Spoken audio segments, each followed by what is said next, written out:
Tardes, según la hora que me estén escuchando. Vamos a estudiar algunos de los temas de la clase 2 por medio de este video y los demás pues les quedarán a ustedes para estudiar de manera individual. Entonces es importante que puedan sacar el tiempo para estudiar los contenidos de esta clase 2. Voy a compartirles pantalla para que podamos dar inicio. Primero que todo, pues en la carta al estudiante, ¿verdad? Estamos en la semana 2. Entonces podemos ver cómo los contenidos estarán alineados con el tema de muestreo. Diferentes tipos de muestreo: muestreo aleatorio simple, muestreo sistemático, muestreo estratificado por conglomerados, muestreo no probabilístico. Nótese que estos temas, estos contenidos, se incluyen tanto en semana 2 como en semana 3. Es decir, eh, la presentación que está cargada en mediación virtual, les va a funcionar para ambas semanas. El tema es que en esta semana vamos a ver hasta un cierto punto de la presentación y en la restante semana, en la semana próxima, veremos lo que resta. Em, bueno, voy a compartirles en primer lugar el tema que dejé en pendiente la semana anterior. Les dije, busquen ustedes por sus medios y lo vamos a repasar en esta semana 2. El tema es el tema de los errores tipo 1 y tipo 2. Recuerden que la semana anterior estuvimos estudiando todo lo que tiene que ver con pruebas de hipótesis y este tema de errores tipo 1 y tipo 2 también se alinea con pruebas de hipótesis. Pruebas de hipótesis, eh, al realizarse, yo puedo generar dos tipos de errores, básicamente, a la hora de tomar una decisión sobre lo que estoy trabajando. Debemos recordar que decíamos durante la clase, yo voy a fijar mi alfa, mi nivel de significancia con el cual yo voy a trabajar, y a partir de esto, entonces, genero, ¿verdad? Los resultados y los comparo con este valor. Bueno, em, resulta que alfa nace de esta situación que está acá, que es uno de los tipos de errores eh, de los cuales yo puedo cometer a la hora de comparar mi p-value con el alfa, por ejemplo. Y luego existe otro tipo de error que no se va a denominar con alfa, sino con beta. Pero bueno, vamos a ver de qué se tratan cada uno de ellos. El primero es el error tipo 1. Se considera que se comete cuando la hipótesis nula H0 es una hipótesis verdadera, es decir, no debo rechazarla, y bajo la prueba que yo hice, los parámetros y demás, mi resultado sí dio para decir rechazo H0 y yo la rechacé. Esto puede deberse a situaciones, digamos, por ejemplo, en que de alguna manera algo en la prueba que yo realicé modificó un valor a razón de lo que no debería haber pasado, y obtuve un p-value que, al contrastar con alfa, da para tomar la decisión de rechazar, ¿verdad? Según lo que estamos viendo. Pero ese rechazo yo lo estoy generando a partir de un error eh, en la, en los procedimientos de cómputo que estoy haciendo para llegar a mi p-value, ¿verdad? Entonces, si esto me sucede, a esto se llama error tipo 1. Es decir, la hipótesis nula debió ser verdadera, pero por alguna razón mis resultados dieron de manera que yo rechace la hipótesis nula. La razón puede ser variada, y a esto entonces es a lo que se le denomina un error tipo 1. La probabilidad de que suceda un error tipo 1 está determinada por el valor de alfa. Entonces hablábamos que un alfa que sea bajo 0,01 comparado con un alfa medio, digamos, de 0,05, tal como hablábamos en la clase de la semana pasada, entonces tenía una mayor relevancia, un mayor peso, una mayor importancia el resultado asignado a ese alfa 0,01. O sea que entre menor era alfa, era más caro, habíamos dicho, más complejo, pero también más preciso, más exacto, más confiable. Esto lo que significa es que estoy reduciendo la probabilidad de cometer un error tipo 1 cuando yo elijo un alfa más pequeño. Entonces se debe entender de esa manera y ese es el error tipo 1. Cuando algo de esa índole sucede se llama error tipo 1. Y existe también el error tipo 2. ¿A qué se debe el error tipo 2? El error tipo 2 se debe a cometer también una equivocación a la hora de yo sacar la conclusión o mis resultados, pero nótese que es el camino contrario o el camino que me hace falta. Es decir, la hipótesis nula es falsa y debe ser falsa y debe ser concluida como falsa, pero a partir de los procedimientos en los cuales yo trabajo mi ejercicio, obtengo un valor de p-value que contrasto y me da para decidir que no rechace mi hipótesis nula. Entonces, a partir de la prueba y los procedimientos que yo realizo, los procedimientos de cómputo que yo realizo, obtengo un resultado de no rechazo hacia la hipótesis nula, pero realmente, si todo hubiera salido bien, yo sí debía haber rechazado esa hipótesis nula. Entonces, no la rechazo y sí debí rechazarla. Y eso es a lo que llamamos un error tipo 2. El error tipo 2 está fijado por un parámetro distinto a alfa que se llama beta. Entonces, a la hora de yo realizar una prueba de hipótesis, lo que tengo que tener presente es que puedo entrar en uno de estos errores y obviamente vamos a tratar de hacer las cosas de manera que evitemos estos dos errores. Básicamente este tema era el tema que se nos quedó eh, de la semana anterior. Bien, vamos a entrar ahora en materia con lo de esta semana. Yo no voy ni pretendo dar la presentación completa, porque para eso está la presentación ahí y es entendible, muy clara. Em, Vamos a hablar varias cosas sobre esto. Lo primero es, esta presentación es material del profesor Steven García Goñi, quien es el coordinador de varios de los cursos de estadística, específicamente el que a nosotros nos interesa, eh, ¿verdad? Estadística para ingeniería industrial, estadística para ingeniería industrial 2.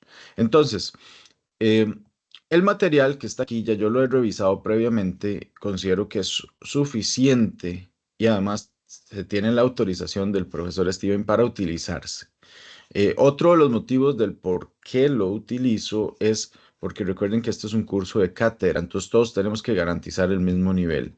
El material que el profesor está agregando es material suficiente y básicamente es muy bueno que lo utilicemos directamente porque vamos a estar garantizando, ¿verdad? Que tenemos los mismos contenidos que los grupos que son asistidos por o facilitados por este profesor. Así que esa es la decisión de por qué utilizar este material. El material está bastante explicado, está en su versión PDF cargado en el aula virtual, pero ustedes también pueden ir al link que yo les coloqué en la semana 1 y buscarlo directamente del repositorio del profesor si lo quieren ver en línea. Esa es otra opción. Eh, Vamos a ver que la agenda se encuentra de esta manera. Podemos ver que aquí están los temas indicados en la carta del estudiante. Inicialmente vemos temas muy generales del muestreo. ¿Qué es el muestreo? ¿Por qué es importante el muestreo? Las ventajas del muestreo frente al censo. Recordemos que esta palabra es importante recordarla en el sentido de que el muestreo es como yo tomo una muestra desde una población y si yo realizara el estudio sobre mi población completa, es lo que llamamos censo.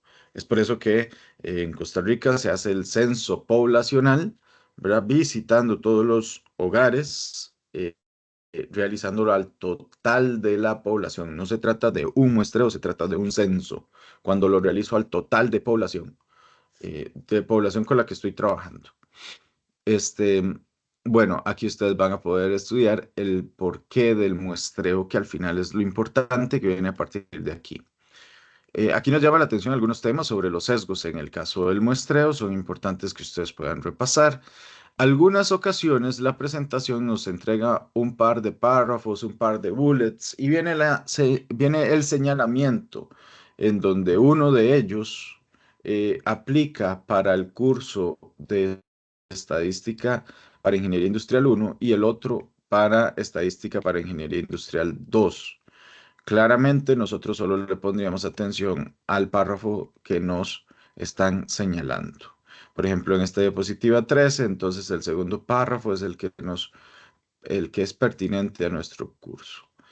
Ok, importante sobre el muestreo, en esta diapositiva 15, las etapas de cómo realizar un muestreo. Ustedes pueden detallar esto mucho más, ¿verdad? Cuando lo estén repasando o estudiando de manera individual, pueden abordar cada tema y cada cuestión a partir de investigación propia y los invito a que lo hagan a través de YouTube, Internet, Google o las inteligencias artificiales en manera de consulta y validando siempre con la bibliografía que tenemos disponible para el curso y que ya está desde la semana 1 disponible en la parte de generalidades del curso de su página de mediación virtual. Em, los temas de por qué hacer un muestreo o definir un objetivo a la hora de un muestreo vienen ahí. Selección del tipo de muestreo, determinación del tamaño de muestra, diseño del plan de muestreo, recolección de datos, evaluación de la representatividad, análisis de datos, documentación del proceso de muestreo, muy importante, documentar, revisión y ajuste, consideraciones adicionales. Entonces, hasta aquí hemos visto temas generales sobre lo que es el muestreo. Yo les dejo para que ustedes detallen esto en su tiempo. Quiero abordar algunos de los puntos específicos de la presentación que tal vez no estén explicados de manera tan explícita y eso es en lo que yo me voy a enfocar.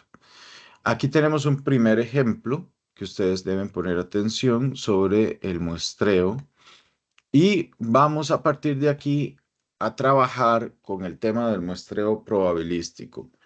Yo les anoté donde están las diapositivas que es importante que estudiemos esta semana 2 todo lo que tenga que ver con muestreo probabilístico. Dejamos las diapositivas de muestreo no probabilístico para una siguiente semana. Entonces nos enfocamos en esta semana 2 en el muestreo probabilístico. Ahí está el hasta dónde vamos a estudiar. Claramente, cuando entramos aquí en el muestreo probabilístico, nos estamos refiriendo a diferentes tipos de muestreo que se pueden englobar o encasillar en la categoría de muestreos probabilísticos. Eh, por ejemplo, y los que vamos a estudiar son estos: muestreo aleatorio simple, muestreo estratificado, muestreo por conglomerados y muestreo sistemático.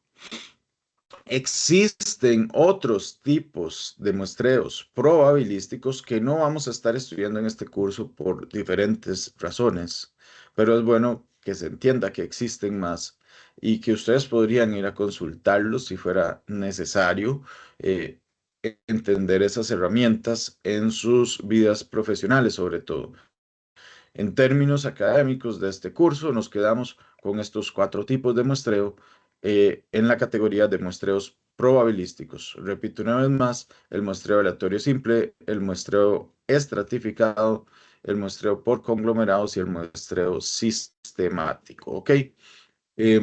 Estamos con el muestreo aleatorio simple. Es muy sencillo. El muestreo aleatorio simple responde a esta fórmula que tenemos acá, en el cual, sabiendo la cantidad de unidades que componen mi población, entonces yo voy a determinar una cantidad de muestras. Y existe una fórmula matemática con el cual yo determino los muestreos a realizar. Entonces, esa fórmula responde a esto.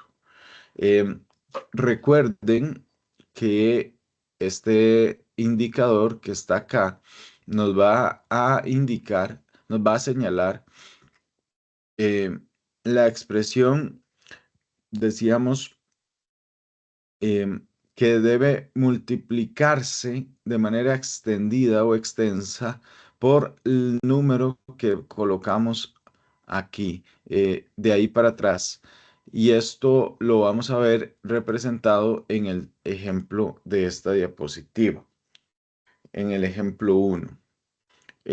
Nosotros en el ejemplo uno se nos dice que un proceso de fabricación genera 20 unidades cada hora. Se tiene que tomar una muestra de 4 unidades por hora y que cuántas son todas las posibles muestras aleatorias. Em, Al tener 20 unidades por hora y querer muestrear 4 unidades la hora, entonces nosotros vamos a poder determinar estos valores. Lo que sucede es que en esta presentación tal vez no está el explicativo de por qué surgió esto. Es por ello que aquí quiero hacer un énfasis más personal para que pueda ser explicado y entendido por ustedes de una manera sencilla el ejemplo que se está atendiendo. Entonces, en este ejemplo tenemos que vamos a utilizar un muestreo aleatorio simple. Y para ello vamos a seguir la fórmula que se nos ha dado en la teoría. Nada más un segundito, voy a bajarle. Ok, tal vez ahí. Entonces recordemos que nuestra fórmula ha señalado que para determinar, vamos a utilizar la siguiente ecuación.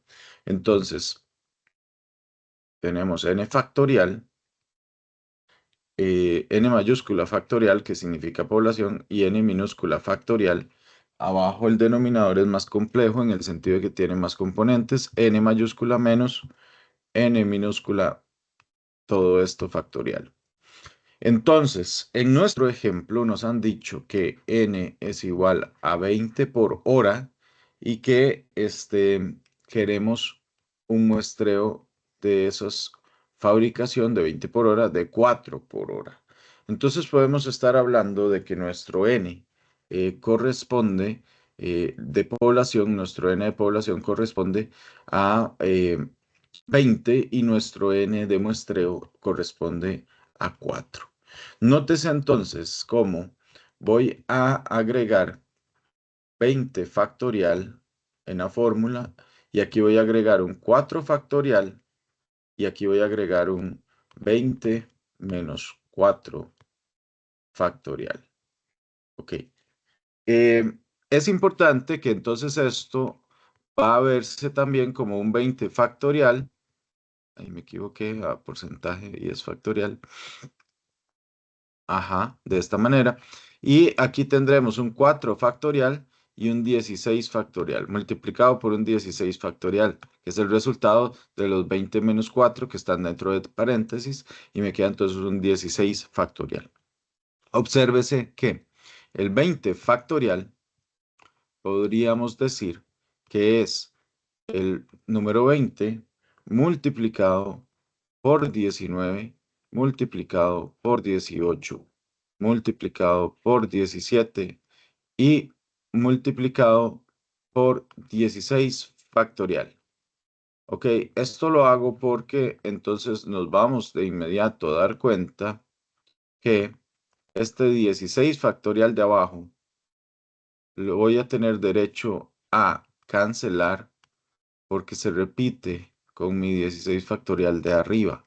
Y entonces mi cálculo se va a cambiar o a simplificar, por decirlo de alguna manera, por el 20 por 19 por 18 por 17 en el numerador y en el denominador 4 por 3 por 2 por 1. ¿Ok? Que esto es el 4 factorial. Nótese que al 20 factorial perdió del 16 factorial en adelante porque tuvimos un 16 factorial abajo en el denominador que nos permitió simplificar. Entonces, cuando realizamos esta operación en una calculadora o mentalmente, si ustedes tienen la posibilidad, nos va a entregar un valor que es de 4.845. Nótese que con esto llegamos a la respuesta que está señalada por el profesor Steven en la diapositiva. ¿Cuántas son las posibles muestras aleatorias? 4.845. ¿De dónde nace 4.845? De la aplicación de la fórmula que responde al muestreo aleatorio simple. Es esto lo que quería que quedara demostrado. ¿Y cuál es la probabilidad de cada muestra? Pues son varias muestras que yo voy a tomar del total de población de 4.845, lo voy a sacar o considerar a partir de lo que se me está diciendo que es de cada muestra, de una muestra. Entonces, una muestra que voy a tomar entre el total de la población de donde voy a tomar la muestra, cada muestra tiene una probabilidad de ser tomada o de ser separada de esa población de 0.02%. Aquí ya está multiplicado por 100, ¿verdad? Porque esto que está aquí todavía le falta la multiplicación por 100. Entonces, cuando ustedes multiplican por 100 para que sea porcentaje, nos da este valor final de 0.02%. Esa es la probabilidad de que una de esa población sea considerada como una muestra, una unidad. Ok, este es un tema importante. Luego siguen algunos temas más sobre el muestreo aleatorio simple e incluso una subdivisión de qué es un muestreo aleatorio simple, lo que se considera un reemplazo y lo que se considera sin reemplazo. Por supuesto, tenemos entonces una diapositiva sobre las ventajas y desventajas de ese tipo de muestreo. A partir de la diapositiva 36 cambiamos al segundo tipo de muestreo llamado aleatorio estratificado. En este caso, se trata de un muestreo del cual también se va a realizar de manera aleatoria la toma o separación de muestras, pero ya no lo vamos a hacer del total de la población como en el muestreo aleatorio simple, sino que lo vamos a hacer de diferentes, eh, podríamos decir, subgrupos, pero la palabra formal es estratos, ¿ok? Por eso se llama estratificado. Entonces piensen en los estratos como subgrupos o subpoblaciones. Lo que pasa es que para realizar esos estratos, generalmente existe alguna característica que tienen en común estos estratos, y esto permite entonces que yo vea como subpoblaciones a los estratos y realice entonces mi muestreo aleatorio, pero basándome en los estratos que componen al total de la población N completa. Entonces, tiene que verse que cada uno de los estratos con los cuales yo descompongo mi población total, cuando yo los sumo individualmente, me componen el total de la población. Es decir, n es igual a la sumatoria de todos los estratos, en este caso decimos hasta h estratos, que componen esa subdivisión que yo planteé sobre los estratos.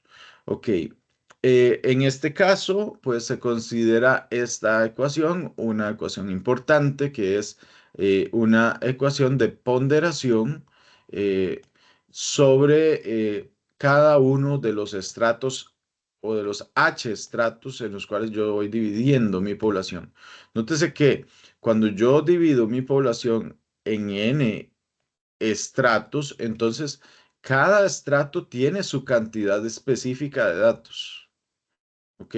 Entonces, cuando yo divido esa cantidad específica de datos de mi estrato entre el total de la población, obtengo un peso ponderado, ¿verdad? Este WH, que significa, en términos muy sencillos, el porcentaje que representa ese estrato del total de la población.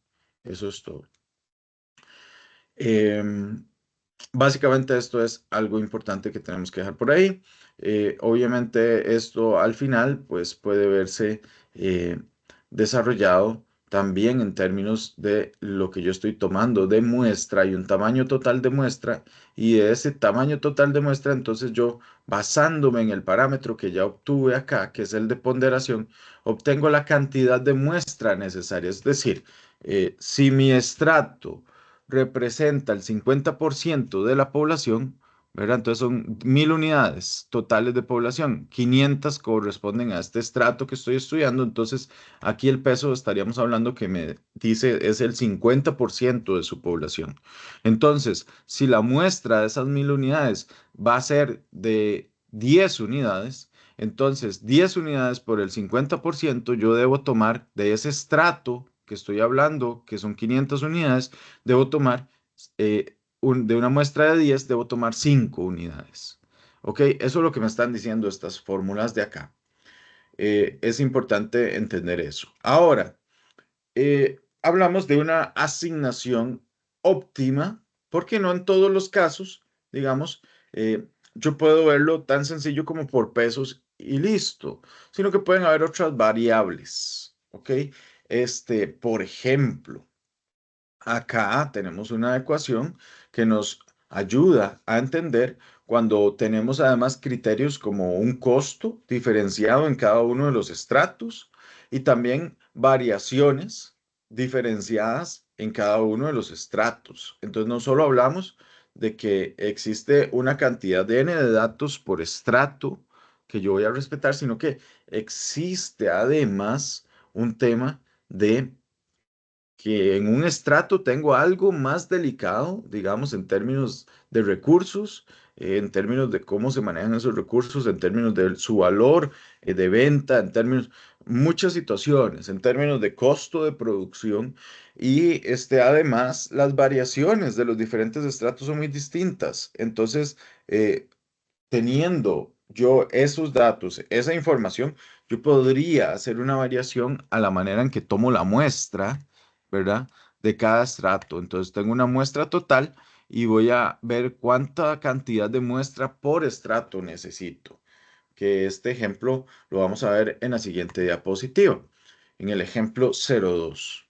En el ejemplo 02 se nos dice lo siguiente: un distribuidor de comestibles al mayoreo en una gran ciudad debe saber si la demanda es lo bastante grande como para justificar la inclusión de un nuevo producto a sus existencias.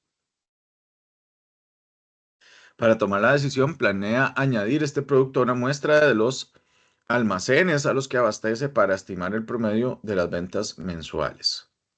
Él únicamente suministra a 4 grandes cadenas de la ciudad. Así que, por conveniencia administrativa, decide usar muestreo aleatorio estratificado, tomando cada cadena como un estrato. Nótese que se nos señala la cadena del estrato número 1 tiene 24 almacenes. La cadena del estrato número 2 tiene 36 almacenes. Y en términos de los estratos 3 y 4, las cadenas tienen 30 almacenes cada una. Entonces, aquí están ya las respuestas. El cómo se llegó a estas respuestas es lo que vamos a explicar. Nótese que en el ejercicio se habló de bueno, la cantidad de almacenes y también en esta diapositiva siguen las indicaciones o siguen los datos del enunciado diciéndonos lo siguiente: el distribuidor tiene suficiente tiempo y dinero para obtener los datos sobre ventas mensuales con 20 almacenes. O sea, nuestra cantidad de muestra debe ser 20. ¿Cómo distribuyo esos 20? Esa es la magia a partir eh, de esta distribución de muestreo eh, estratificado.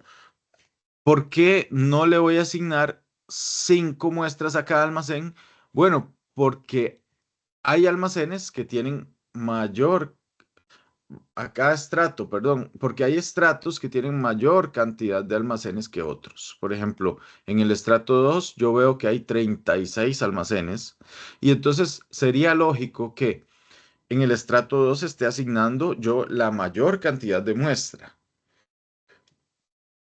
En el estrato 1 esté asignando la menor cantidad de muestra y aquí esté asignando una cantidad de muestra intermedia e igual para ambos estratos 3 y 4. Y eso es lo que refleja la respuesta. La respuesta final es que al estrato 2 le asigno 6 muestras, al estrato 1, que es el menor, le asigno 4 muestras y a los estratos 3 y 4 se les asignan 5 muestras a cada uno porque recuerden que hay 30 almacenes en cada uno. Nótese que 4 más 6, 10, 5 más 5, 10 y 10 más 10, 20, que es el total de muestras que tengo para repartir entre los diferentes almacenes. ¿Cómo llego a esta respuesta? Bueno, la primera parte es muy sencilla. A partir de la fórmula de peso del estrato, obtengo porcentajes que luego voy a utilizar en la determinación de la cantidad de muestra. Entonces, nótese que eh, a partir de esta ecuación, yo voy a obtener estos porcentajes y esos porcentajes finalmente yo los voy a poder distribuir en, de esta manera. Entonces, bueno, nos vamos un segundo a la pizarra para resolver este problema también. Entonces, según lo que se nos ha dicho, existen 4 estratos para este problema.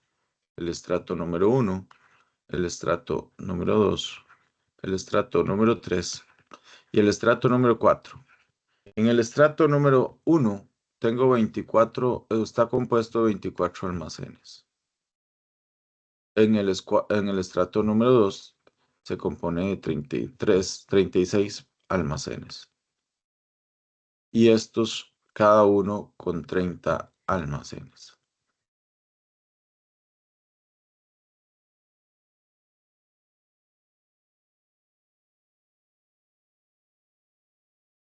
A la hora de determinar entonces el peso por cada estrato, digamos W1 para mi estrato 1, lo voy a realizar a partir de los almacenes que están en este estrato entre el total de almacenes. Cuando sumamos estos datos, nos da 120 almacenes. Entonces, el peso del estrato 1 es de un 20%. Vamos a realizar el mismo procedimiento en cada estrato. Así, el peso del estrato 2 es de un 30%. El peso del estrato 3 nos va a quedar en un 25%, así les debe quedar, y el peso del estrato 4 en un 25% también.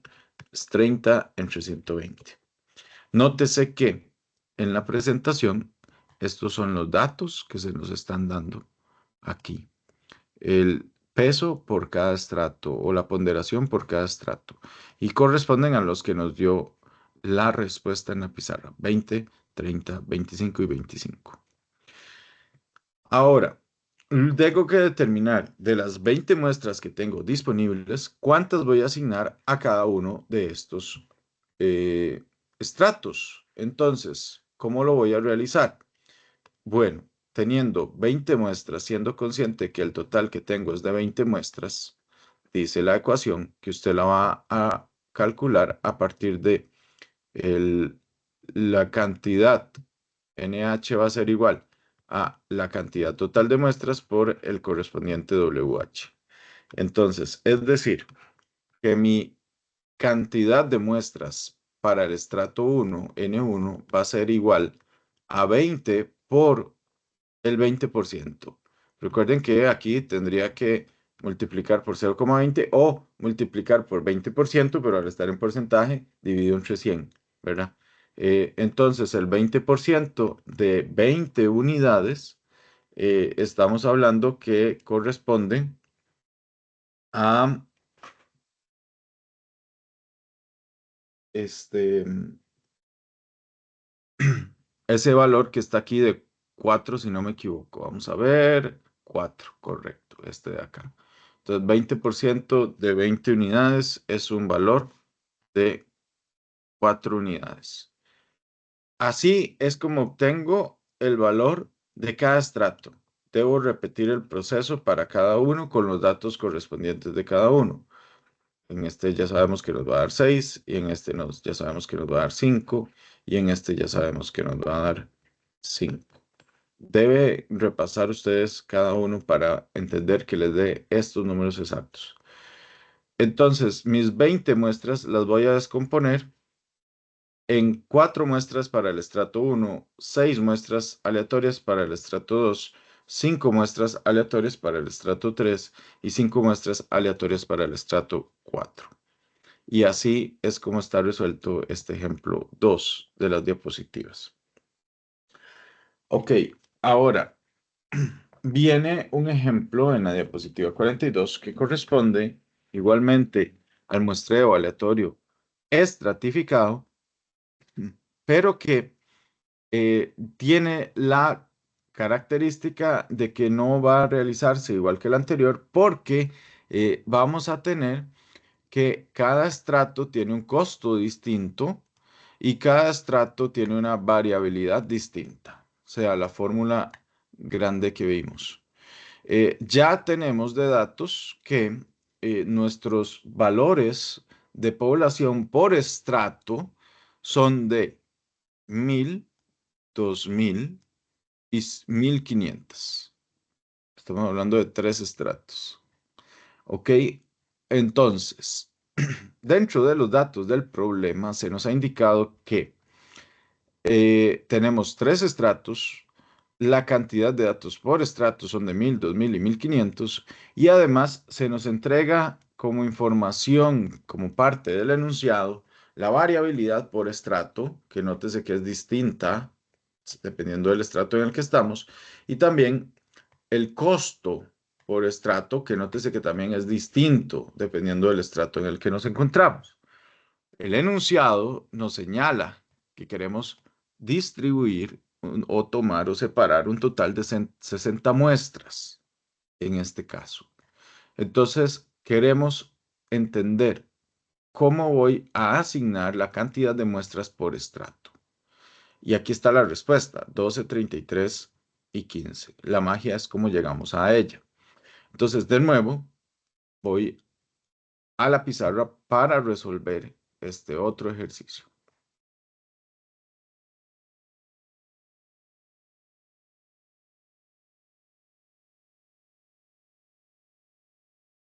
Ok, entonces, se nos ha dicho hasta este punto que tenemos 3 estratos.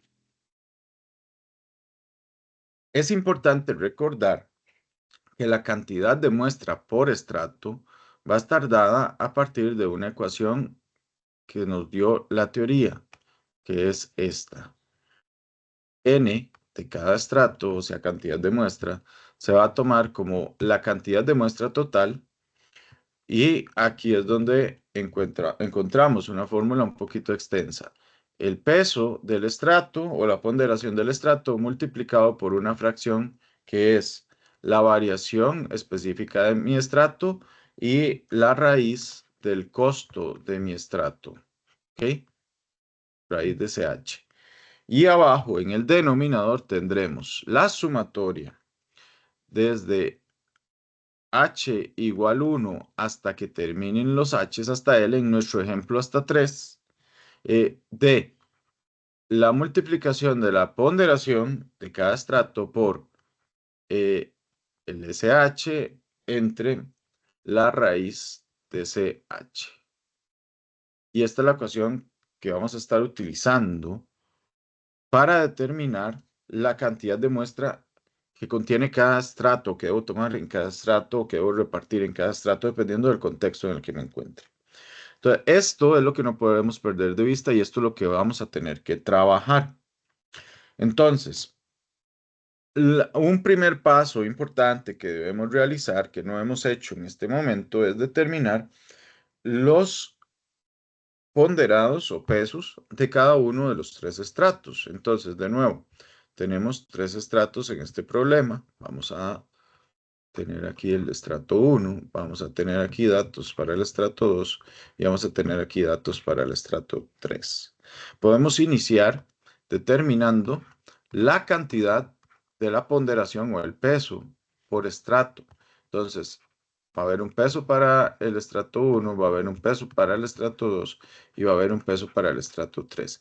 Recuerden que se nos daban los N1, N2 y N3, o sea, los datos de cuánto compone, ¿verdad? El total de los datos de cada estrato. Repaso. Estos n están dados desde el enunciado. 1000 para el estrato 1, 2000 para el estrato 2 y 1500 para el estrato 3. Entonces, recordando esto, ¿verdad? Vamos a ser capaces de 1000, 2000 y 1500. Noten que en la fórmula del peso lo que va en el denominador corresponde al total de n completo sumando n1, n2 y n3. O sea, aquí va n mayúscula que suma los tres n's, ¿verdad? Es decir, aquí está n1 de 1000 unidades. Aquí está n2 de 2000 unidades. Datos del problema. Y aquí está n3 de 1500 unidades. N, que es lo que ocupo poner aquí en todos los casos, N está compuesto como la suma de N1 más N2 más N3, es decir, N1 más N2 más N3. Y bueno, pues sumar esos datos son un total de 1000 más 2000, 3000 más 1500, 4500 unidades. Entonces, aquí cada uno de estos para sacar el peso va a dar 4500.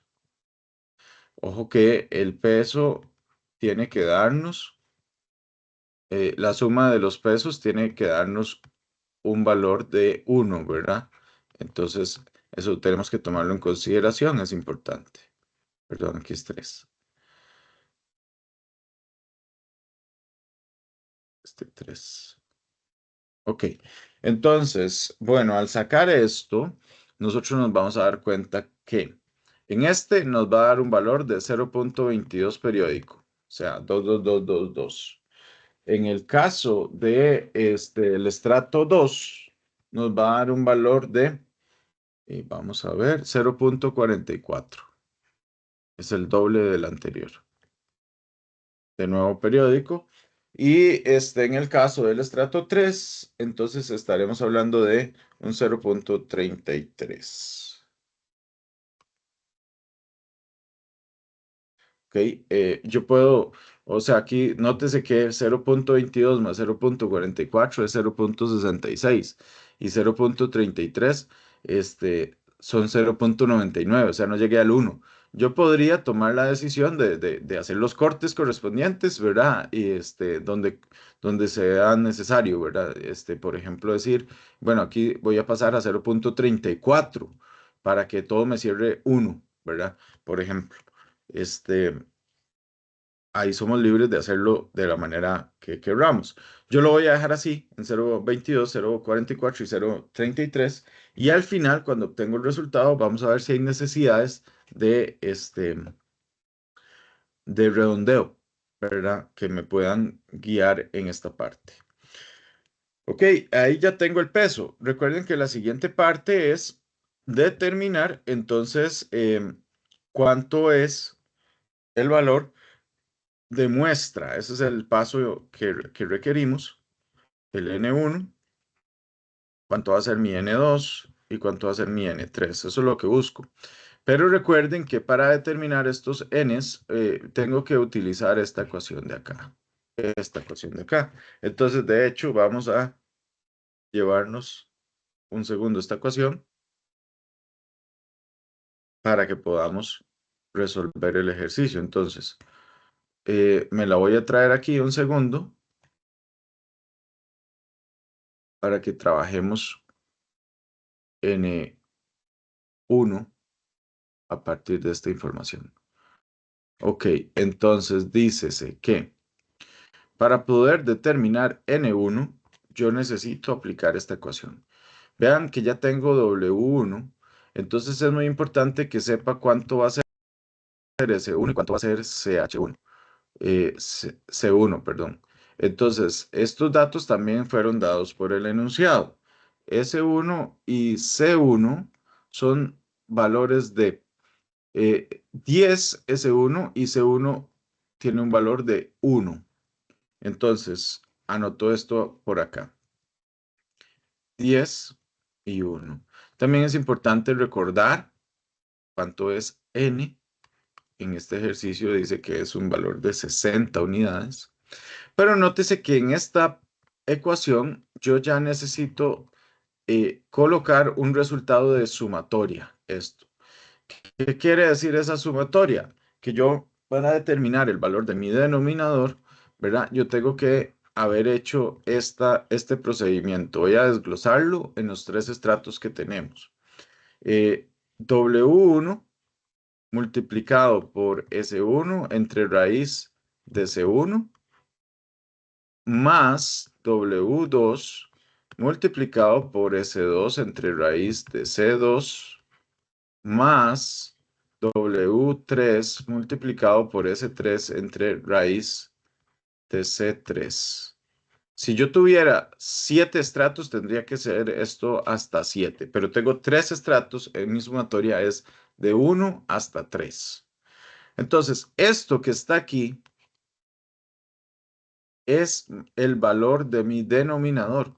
Entonces, con solo conocer estos datos de S1, yo no puedo aplicar para determinar N1. No puedo.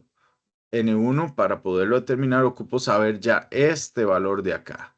Entonces, nótese que para poder avanzar, yo necesito también en la ecuación poner los valores de S2, de C2, de S3 y de C3, porque es requisito para poder llegar a conocer N1. Entonces, bueno, aquí puedo, para ir en orden, agregar los valores que corresponden a S2 y C2, y tenerlos ahí, llamarlos ahorita que los necesite. Y lo mismo para los valores de 3, ¿verdad? De mi estrato 3. Entonces, S3, C3. Son datos dados en el enunciado. Vean que S2 es 20 y C2 es 2. Vamos a anotarlos de una vez. S2 es 20 y C2 es 2. Y finalmente, en el caso del estrato 3, tengo un valor de S3 de 15 y C3 de 3. Entonces, 15 y 3. 15 y 3. Ahora sí, con estos datos, voy a hacer un poquito más pequeño para que todo quepa. Ahí está. Yo puedo encontrar este valor, que es el valor del denominador y un valor muy importante para mi ecuación. Entonces, nótese que este denominador se determinaría de la siguiente manera. W1 me dio 0.22 multiplicado por S1, que vale 10, dividido entre la raíz de 1, más 0.44 por 20 dividido entre la raíz de 2, más 0.33 multiplicado por 15 dividido entre la raíz de 3. Ok, haciendo sus buenos cálculos, van a llegar a la determinación de que esto es igual a, y voy a poner por conveniencia el siguiente paso adicional. 2, ya les voy a explicar por qué. 2.2 más 6.22 más 2.86. Y ahora sí, finalmente, ese denominador vale 11.28. ¿Ok? ¿Por qué hice esto? Bueno, porque si ustedes notan, eh, aquí me acabo de ganar al hacer este procedimiento, digamos, me acabo de ganar que el resultado de W3 por S3 entre raíz de C3 es igual a 2.86. Y usted me dirá, ¿y por qué se quiere ganar eso? Bueno, porque cuando yo llegue a calcular el valor de N3, necesito ese número como numerador. Aquí es el mismo. Es el peso por el S por la raíz del costo. Entonces, yo ya sé que para calcular N3, ahí arriba lo que ocupo es un 2.86, por ejemplo. Ven. Entonces, bueno, este 11,28 es el valor del denominador que voy a colocar acá. Entonces, ahora sí saquemos N1, que ya podemos.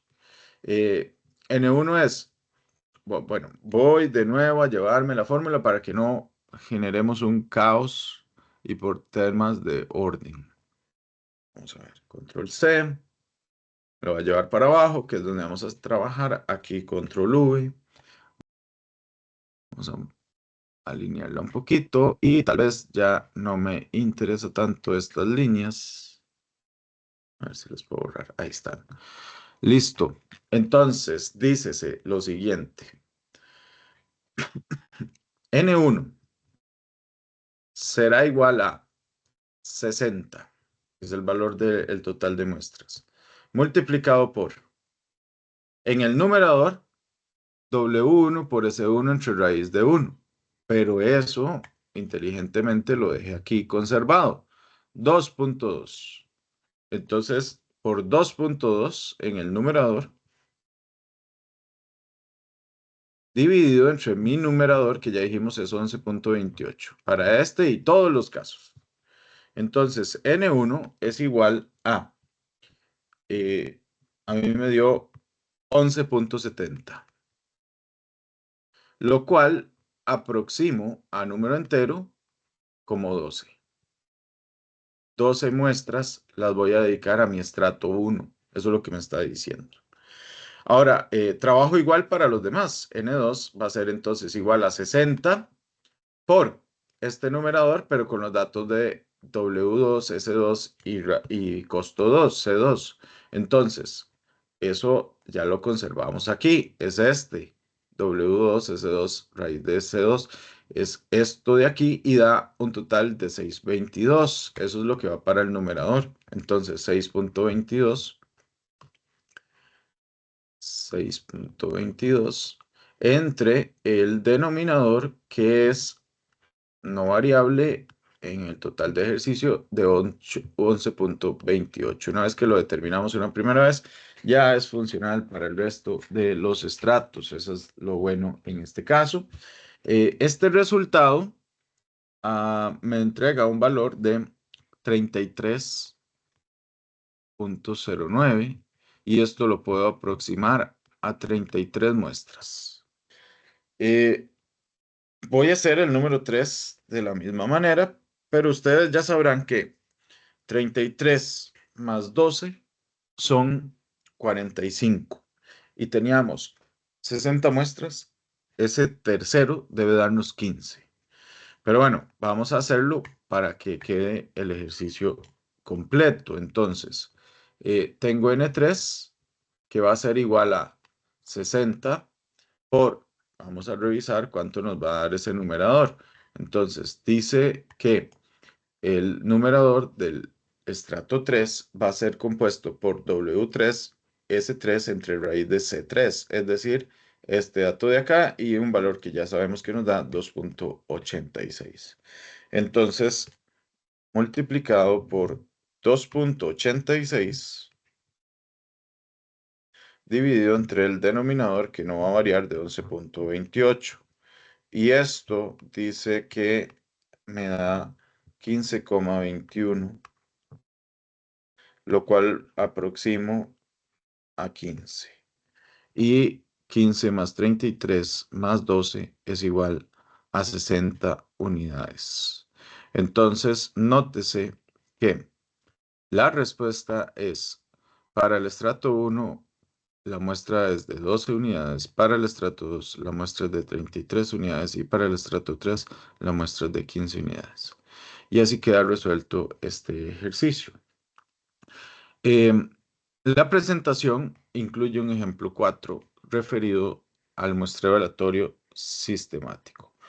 El muestreo aleatorio sistemático se compone de esta o estará escrito con esta ecuación y es muy sencillo. Van a estudiarlo ustedes en la presentación y les va a generar una pequeña evaluación para la semana muy sencilla sobre el ejemplo 4, que es, se tiene la siguiente población, que se refiere al peso de productos fabricados en una empresa, se fabrican en el orden que está mostrado y debe tomar una muestra de 20 unidades.